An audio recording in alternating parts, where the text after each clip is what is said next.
안녕하세요. 오늘도 서연살롱을 찾아주셔서 감사합니다. 열심히 살아온 인생, 하마터면 시궁창에 빠뜨릴 뻔한 29세 여성이에요. 얼마 전 기가 막힌 일을 겪어보니 TV에 나오는 드라마는 드라마 같지도 않더라고요. 오히려 우리가 사는 인생이 더 드라마틱해서 그런가 봐요. 불과 한 달 전까지만 해도 저는 바쁘게 결혼 준비를 하고 있었어요. 신혼집 정리에 결혼식 답례품 준비 등등이요.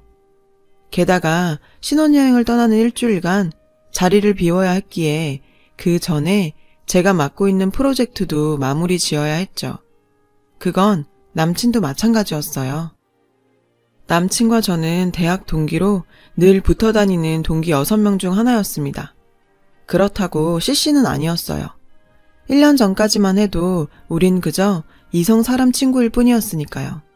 그런데 사람 일은 모르는 거라고 MT 가서 한 이불 덮고 자도 아무 일 없던 우리가 한순간에 눈이 맞아 결혼까지 진행하게 되더라고요. 당시 저는 2년간 사귀어온 선배와 헤어진 지 얼마 안 되던 때였어요. 제가 먼저 좋아했고 사귀자는 말도 제가 먼저 했을 정도로 많이 좋아했던 사람이었어요. 그래서 늘 받기보다 해주는 게 많았고 그런 점에 대해서 조금도 억울하지는 않았어요. 그런데 지금의 남친은 그런 절 보며 늘 답답해했죠. 지영아, 너 그렇게 남자한테 해주기만 하면 안 돼. 너 나중에 진짜 후회한다. 남자는 남자가 보면 딱 알아. 충현 선배는 정말 아니야. 너 그러다 정말 상처받아. 절 볼 때마다 선배와 헤어지라고 노래를 불러댔어요. 야, 네가 뭘 한다고 그딴 소리래. 남 걱정하지 말고 니나 잘해. 맨날 여자들한테 호구나 잡히는 주제에 어따 대고 훈계질이야. 내 연애는 내가 알아서 할 테니까 신경 끄셔.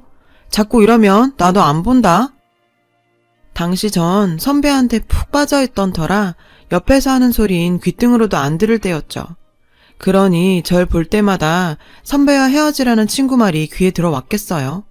오히려 그 말이 듣기 싫어서 한참 동안 연락을 끊고 살았어요.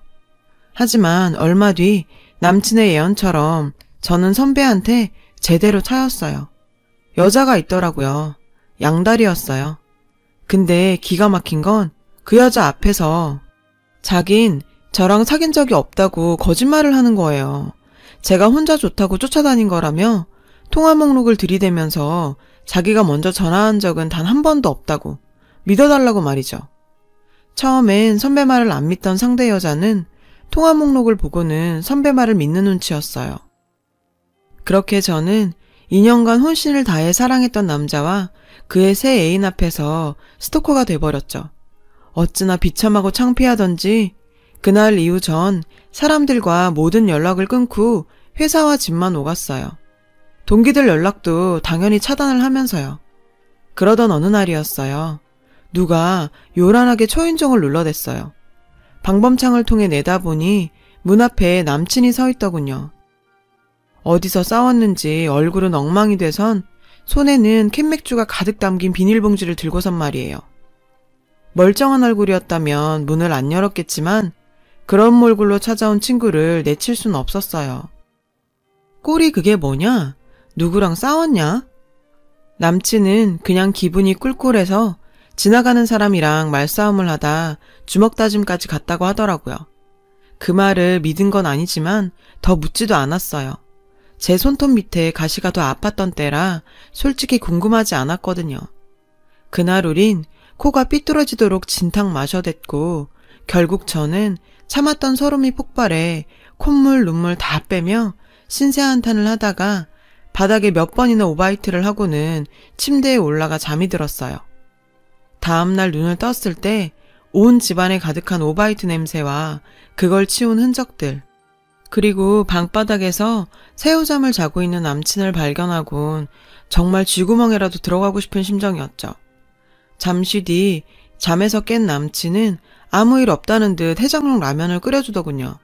마치 자기가 집주인인 것처럼 말이에요. 그날 저는 라면이 입으로 들어가는지 코로 들어가는지 모를 정도로 쪽팔려서 죽을 뻔했어요. 그리고 얼마 뒤 대학 동기를 통해서 제가 사귀었던 선배와 남친이 싸웠다는 얘기를 들었어요. 남친은 선배 집에 찾아가선 저한테 사과하라고 소리쳤고 여자 앞이라 끝까지 시치미를 떼는 선배한테 주먹을 날렸대요. 싸움도 못하는 주제에 말이죠. 결국 맞기는 남친이 훨씬 많이 맞았지만 그래도 남친 덕분에 제가 스토커가 아니었다는 사실이 밝혀져서 선배는 여친한테 차였다더군요. 그날 남친 얼굴의 상처는 그렇게 만들어진 거였어요.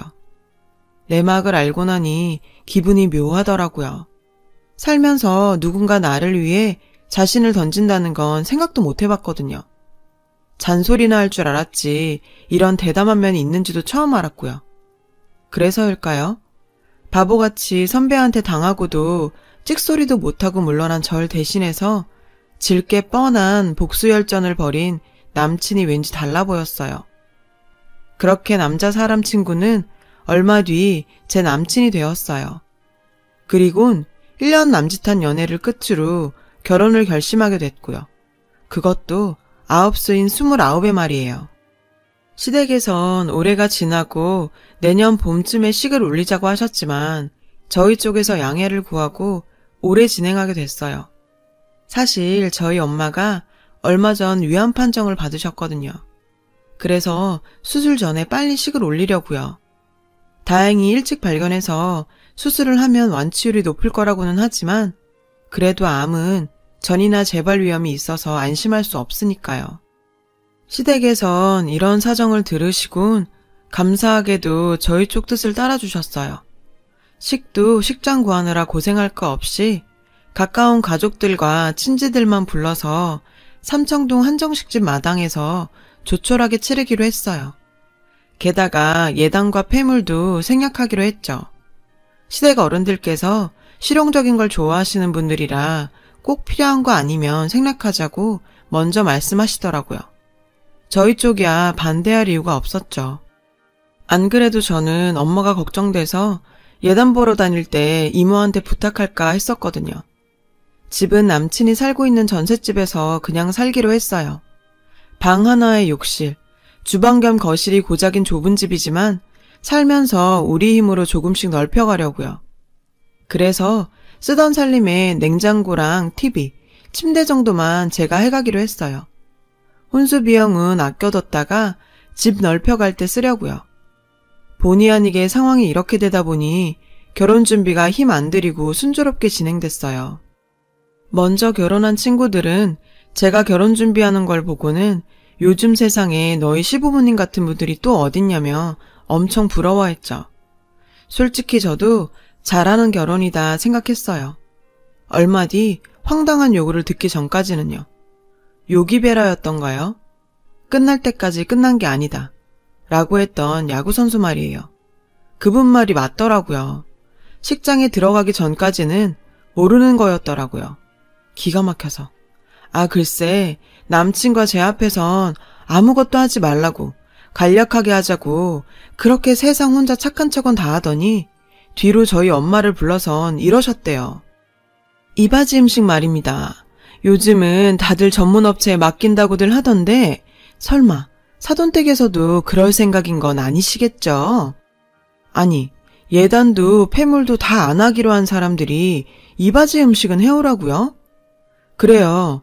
해오라면 해갈 수 있어요. 근데 요즘 세상에 누가 이바지 음식을 직접 만들어가요. 제 친구들만 해도 다들 유명하다는 이바지 음식 업체 찾아가 준비해갔거든요. 게다가 저희 엄마 몸 상태를 아시는 분이 어떻게 이럴 수가 있어요? 그런데 어머님이 선수쳐서 그렇게 나오시니 저희 엄마로서도 선뜻 안 한다고 말할 수가 없게 된 거죠. 그래서 솜씨는 없지만 정성껏 해서 보내드리겠습니다. 라고 했더니 글쎄 뭐라는 줄 알아요? 저 기왕 이바지 음식 만드실 거 차라리 제사 음식으로 보내주시면 안 될까요? 사실 애들 돌아오는 그날이 저희 집 제사거든요. 이바지 음식에 제사 음식까지 그걸 누가 다 먹습니까? 그건 음식 낭비 아니겠어요? 그렇다고 제사 음식을 안 할 수도 없고 뺀다면 이바지 음식을 빼야겠죠? 그러니 제사 음식으로 부탁 좀 드릴게요, 사돈. 그렇게 해주실 거죠? 집에 돌아온 엄마를 통해 그 말을 전해들은 저는 기가 막혀서 말도 안 나왔어요. 암에 걸린 저희 엄마한테 뭐가 어쩌고 어째요? 뭐? 엄마 보고 자기 집 제사 음식을 하라고? 완전 미친 거 아니야? 전 직접 따지러 가려고 자리를 박차고 일어났어요. 그랬더니 엄마가 절 붙잡더군요. 지지배야, 너 그럼 앞으로 시부모님 안 보고 살 거야? 누군 성질대로 못 살아서 입 꼭 다물고 왔는 줄 알아? 그래도 어떡해. 내 딸이 앞으로 그 집 사람으로 살아야 하는데. 딸 가진 죄인이라고 하지 않니? 그러니까 아무 말 말고 그냥 넘어가자. 하나뿐인 딸 자식 결혼하는데 엄마가 그깟 제사 음식 한 번 못 해주겠니? 한 번이 아니라 10번, 100번도 해준다. 전 너무 속상했어요. 이런 말도 안 되는 요구에도 딸 가진 부모란 이유로 아무 말도 못하고 받아들여야 한다는 게 말이죠. 엄마, 이러지 마. 엄마가 이러는 게 날 위한 일인 것 같아? 10번, 100번도 더 해준다고? 그게 어떻게 날 위한 거야. 엄마가 해주면 그 사람들 앞으로 나한테도 똑같이 요구할 거라고. 나도 앞으로 그 집에서 그런 말도 안 되는 요구받으면서도 입 다물고 살아야 한다고. 엄마, 내가 그러고 살았으면 좋겠어? 엄마가 날 어떻게 키웠는데. 다른 집 아들보다 더해서 키웠으면 키웠지 절대 덜해서 키우지 않았어. 근데 왜 딸 가진 게 죄여야 해? 똑같이 먹이고 입혀서 키웠는데 왜? 난 이번 일 도저히 이대로 못 넘어가. 이딴 결혼 안 하면 그만이라고. 전 그 길로 남친을 불러 시댁으로 향했어요. 시댁에 도착해보니 거실에 커다란 캐리어가 나와 있더라고요. 여행 준비를 하는지 철 지난 여름 반팔 옷까지에 수영복까지 나와 있더라고요. 엄마, 이게 다 뭐야? 어디 여행 가? 남친이 물었어요. 그러자 시어머님은 신이 나서 얘기하시더군요. 근데 그 대답이 과간이었죠. 너희 신혼여행 보내고 우리도 여행 떠난다. 엄마 걔에서 하와이 여행 가기로 한 거 알지? 하필 제사가 껴서 못 갈 뻔했는데 어떻게 일이 잘 되려니까 잘 풀려서 가게 됐어. 여름 옷 다시 꺼내야 하잖니. 그래서 미리미리 짐 좀 챙겨두려고. 근데 니들이 이 시간에 웬일이니? 연락도 없이. 그러니까 저희 엄마한테 자기 집 제사 음식 떠넘기고 자기들은 하와이 여행을 떠나려던 거였어요. 아, 뭐 이런 인간 같지 않은. 저는 화를 꾹꾹 참으며 말했죠. 어머님, 낮에 저희 엄마 만나신 이유가 이거였어요? 어머님, 아버님 하와이 여행 가시려고 저희 엄마한테 제사 음식 만들어 보내라고요? 제 말에 남친은 깜짝 놀라더군요. 시부모님 역시 화들짝 놀라셨죠. 시아버님은 제 눈치를 살피더니 은근슬쩍 자리에서 일어나셨죠. 시어머니는 서둘러 말을 돌리셨고요. 얘, 결혼 앞둔 애가 피부가 이게 뭐니? 안 되겠다. 내일 나랑 샵에 가서 피부 관리 좀 받자꾸나. 엄마, 이게 무슨 소리야? 엄마가 정말 장모님한테 제사 음식 해오시라고 했어? 그런 거야? 말해봐. 그랬냐고. 남친은 얼굴이 발갛게 달아올라선 소리쳤어요. 반면 시부모님들은 그게 무슨 문제라도 되냐는 듯 뻔뻔하게 나오셨죠. 이놈의 자식이? 어디서 엄마한테 큰 소리야? 내가 널 그렇게 가르쳤냐?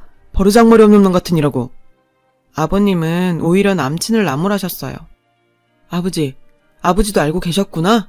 어떻게 이래요, 어떻게. 다른 사람도 아니고 내 부모가 어떻게 이런 짓을 하냐고. 우리가 뭐? 무슨 죄라도 지었어? 어차피 할 음식 우리가 원하는 걸로 해달라는데 뭐가 문제야? 그리고 안 사돈도 그렇다. 내 앞에선 찍소리도 없고 앉아있다가 딸한테 가서 그대로 일러바쳐? 아, 세상에. 우리가 누구 때문에 9세 아들 혼인까지 하게 됐는데 우리 말대로 내년 봄에 씩 올렸으면 하와이 여행 가는 것도 제사랑 안 겹쳤을 거다. 성질나는 거 꾹 참고 있으니까 정말 사람이 염치가 있어야지, 염치가. 어머님, 말씀이 심하시네요. 찍소리도 안 한다니요. 그리고 염치가 없다고요? 지금 그 말을 우리 엄마한테 하실 처지세요? 그래요. 저희 집 사정 때문에 겨울에 씩 올리게 된 거 정말 죄송해요. 하지만 어른이시라면 이러시면 안 되죠. 다른 이유도 아니고 저희 엄마가 암 걸려서 그렇다고 다 설명드렸는데 어떻게 암 환자한테 제사 음식을 만들어 오라고 시킬 수가 있어요? 그것도 사돈지간에요. 100번 1000번 양보해서 몸 성한 사람이면 그럴 수도 있다 쳐요. 근데 저희 엄마는 아니잖아요. 그리고요, 어머님도 여자잖아요. 어느 집 귀한 딸이잖아요. 그럼 딸 가진 부모 마음 아실 거 아니에요. 혹시라도 내가 잘못하면 내 딸이 시댁에서 미움받을까봐 싫어도 싫다고 말 못하고 그저 고개부터 숙이는 친정엄마 마음 모르세요? 왜 알면서 모른 척하세요? 여자의 적은 여자가 아니어야죠. 팔짱 끼고 서서 절 노려보시던 시어머님은 제 말이 끝나기가 무섭게 소리치셨어요. 싫으면 관둬. 아주 상전납셨네. 며느리 무서워 어디 시애미가 너한테 심부름이나 시키겠니? 보자보자니까 어디서 시애미를 가르치려 들어? 그리고 난 아들만 낳아서 니네 엄마처럼 딸 가진 엄마 마음 모른다. 그걸 왜 내가 알아야 되니? 네 엄마 보고 억울하면 지금이라도 아들 낳아 키우라 그래. 자기 부모의 모습에 충격을 받은 남친은 고개를 숙였어요. 그리고는 나직하게 말을 이어갔죠. 그럴 필요가 있을까요? 연세도 있으신데 아들을 낳아서 언제 엄마처럼 유세 떨면 살아요? 그래도 뭐 잘 됐네요. 사위도 자식이라는데 앞으론 제가 장모님 아들 하면 되죠. 장모님 아들 돼서 엄마처럼 유세 떠실 수 있게 제가 잘 모실 겁니다. 근데 어쩌죠? 제가 몸이 하나라 엄마 아들 노릇은 못하겠네요. 참, 앞으로 전 장인어른 장모님 아들로 살아야 해서 어머님 아버님 제사는 못 지내드리겠어요. 그러니까 지금이라도 아들 하나 낳으셔서 부탁해보세요. 지영아, 가자. 남친은 제 손을 잡고는 집을 나왔어요. 그리고는 가는 내내 제 손을 꼭 잡고는 미안하다고 오늘 일은 부모님을 대신해 평생 사죄하며 살겠다고 하더군요. 얼마 뒤 시부모님은 저희 집에 찾아와 저희 엄마한테 죄송하다고 사과를 하셨어요. 이바지 음식도 제사 음식도 없던 일로 하자시며 몇 번이나 고개를 숙이셨죠. 남친은 그 모습을 보고도 여전히 상처받은 마음이 풀리지 않는지 우리 부모님 아들로 살겠다고 하더군요. 시부모님이 저렇게까지 하시는데 제가 마음을 닫고만 있을 수 있나요? 제가 더 노력해봐야죠. 그러다 보면 언젠가는 남친 마음도 풀릴 거라 생각해요. 걱정 안 하려고요. 이런 남자라면 앞으로 무슨 일이 닥쳐도 현명히 대처할 거고 시댁일에도 팔이 안으로만 굽진 않을 거란 걸 믿으니까요. 저 정말 괜찮은 남자 만난 거 맞죠? 말도 많고 탈도 많던 결혼 준비가 끝나가니 결혼식도 마무리 잘 해보겠습니다. 제 긴 사연 읽어주셔서 감사합니다. 여러분, 사연 댓글에 응원과 현명한 조언 부탁드려요. 좋아요와 구독은 저에게 큰 힘이 됩니다. 오늘도 좋은 일 가득하세요.